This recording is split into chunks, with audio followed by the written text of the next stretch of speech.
Hi, my name's Suzanne Lane, and I'd like to give you a little bit of a background into the master branches I've been creating for epigenetics.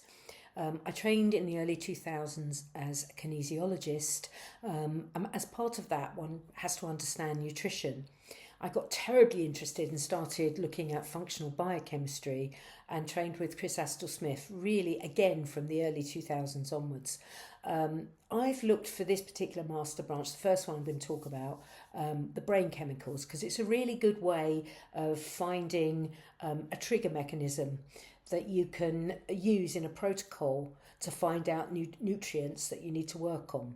So what I've literally done, as if I had a client in front of me, I've gone through the protocol for each of the different production and synthesis of various brain chemicals such as noradrenaline, serotonin, dopamine, histamine, excitatory, noradrenaline, to name a few. Anyway, there are 7, and each one has to synthesize and then metabolize. So I have literally created this file by looking as if I had a client in front of me and downloading each nutrient as I went through each different brain chemical on the plate itself. So that's how I've created the brain chemical epigenetics. I also have created some other files. I've looked at some the epigenetics friendly bacteria, where I literally went through all the different ones. There's about 21 different types of friendly bacteria, and we often only look at a couple.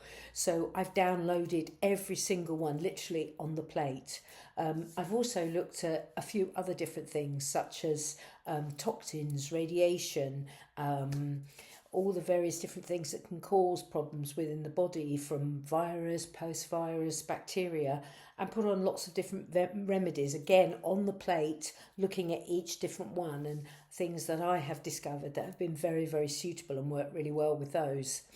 Another thing I've done is I've looked at various things like magnesium, zinc, iron, and there are different kinds. Because they're actually a metal, they need to have they need to attach to something in order to be able to be absorbed by the body. So for example, magnesium, you might have magnesium citrate or phosphate or carbonate. So what I've done is literally put all the different types onto the plate and downloaded them into the computer.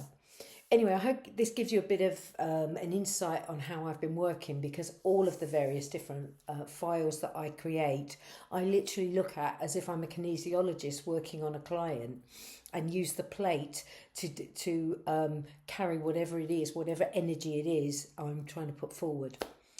Anyway, I hope that helps, giving you an idea. Thank you.